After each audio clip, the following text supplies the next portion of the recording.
Harrison Mitsonis, and I'm a third-year undergrad at UCSD. Hello everyone, I'm Dr. Marianne Rizk, and I am a postdoctoral research fellow at the UC San Diego School of Medicine. Hey, my name is Kevin Crandall, and I am a rising second-year undergrad at UC San Diego. Hi everyone, I'm Samantha Sosito, and we're here to present you an awesome project that we're working on to get the medical school to incorporate climate change into their curriculum. In this short video, we will give a brief presentation on the current crisis of climate change, how climate change impacts public health, and how you can make a difference. We also have an upcoming project on the medical school campus that might spark your interest. Stay tuned.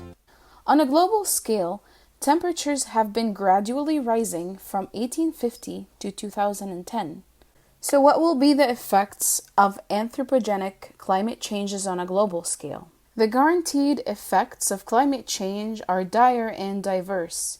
For example, an increase of just 1.5 degrees Celsius in temperature will lead to 350 million urban residents to experience severe drought by the year 2100, while an increase of 2 degrees will lead to 410 million urban residents to experience severe drought by the year 2100. In addition to the global implications of anthropogenic climate change, there are national implications affecting the United States of America.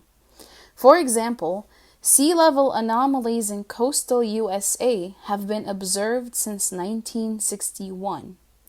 These can include unusual water temperatures, salinities, average monthly winds, atmospheric pressures, and/or coastal currents.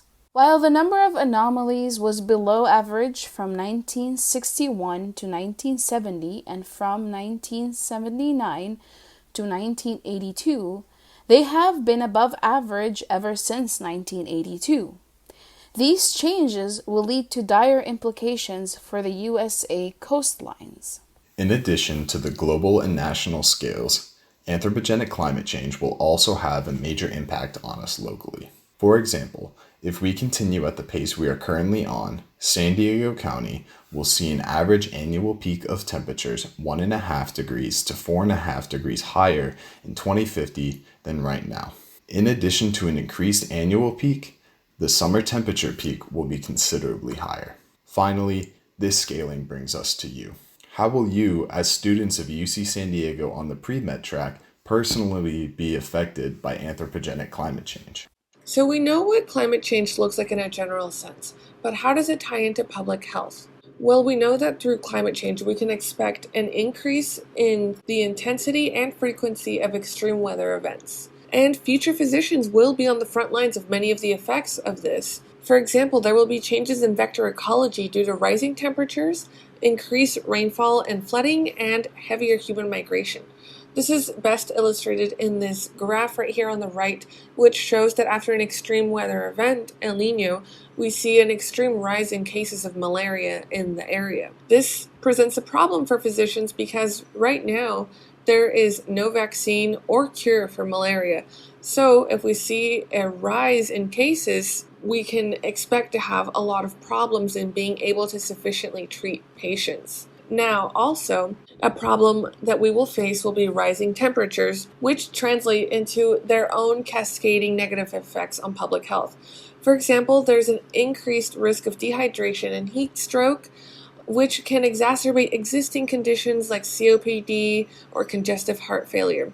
This effect will be felt strongly in populations with limited access to water, a cool place to rest, or access to healthcare. Physicians will be responsible for these patients and will have to find ways to teach them how to cope with climate change, as well as being a patient advocate for change.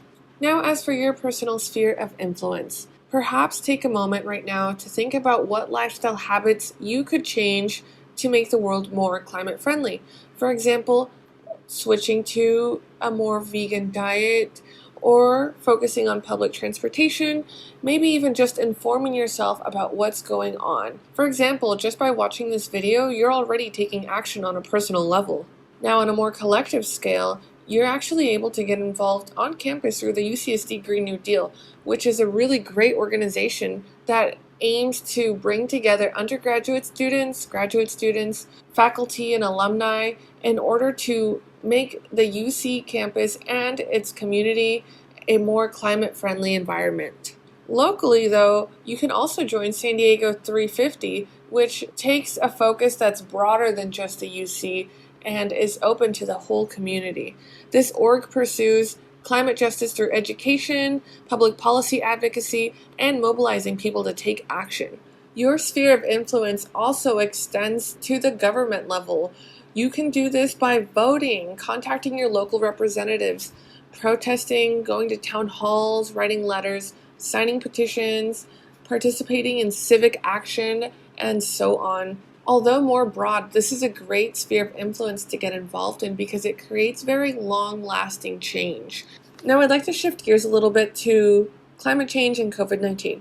So COVID-19 has shown us our lack of preparedness for a global pandemic, and climate change will only exacerbate this issue. For example, droughts affect 55 million people globally per year according to the WHO.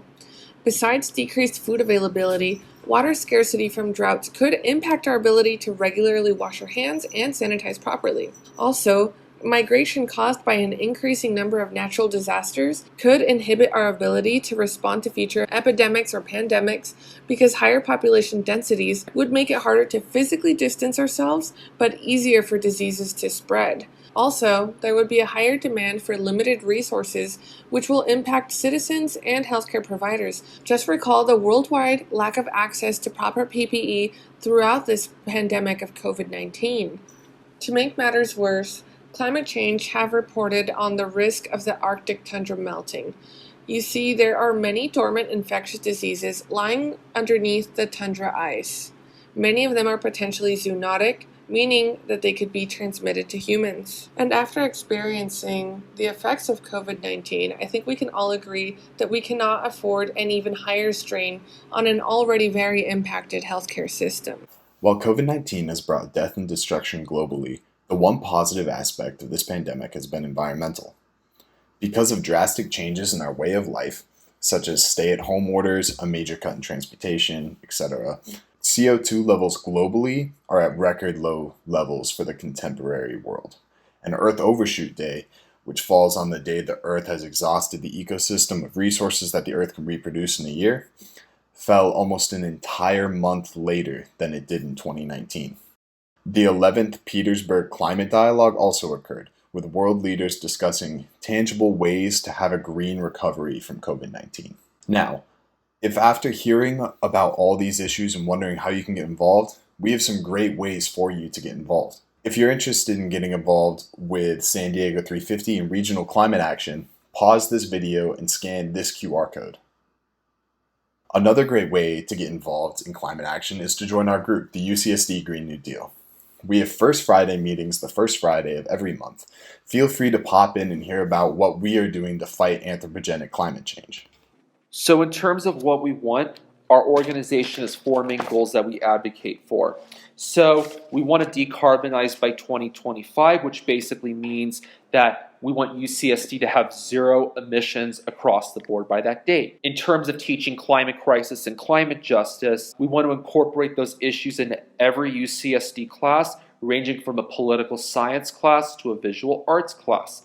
In terms of divestment, we want to divest all endowments and pensions from fossil fuel companies with accountability mechanisms to ensure that this actually happens and stays that way. And number four, we basically want to extend our three previous goals to other UC campuses and collaborate with them to ensure that they do their fateful effort. So what have we accomplished so far? We formed the first climate action movement in UCSD history. We will also incorporate climate crisis in a UCSD history professor's class that is about modern Chinese history starting in 2021. We also started a UC-wide Green New Deal coalition with reps from 8 out of 10 UC campuses. And in addition, we got the UC incoming president, Michael V. Drake, to list climate change as a big threat, which is a big accomplishment because before the UC system, through their awards, continually minimized the threat. So why is there a need to be a discussion about public health? Well, basically, a presentation team member recently met with Dr. Anthony Majit, a doctor at the UCSD School of Medicine, and he wants us to give presentations mid-fall quarter as a first step towards incorporating climate change into the med school curriculum, because as of right now, there's very little climate education in there because the focus is on the human body and not the environment. And the presentations will basically explain the relationship between climate change, medicine, and public health, while moving towards our ultimate goal, basically just altering the curriculum so students understand this relationship. So our next meeting is September 11th from 4 to 6 p.m. via Zoom, so feel free to take a screenshot if you want to get involved with the Green New Deal. As you all know, past generations have done amazing accomplishments on various things. It is now Generation Z's turn to take action on climate change because African American civil rights have been fought with previous generations, but it's hard work. Now it's our generation's turn to do something meaningful to stop the problem. Here are some more resources if you want more information about what we talked about today.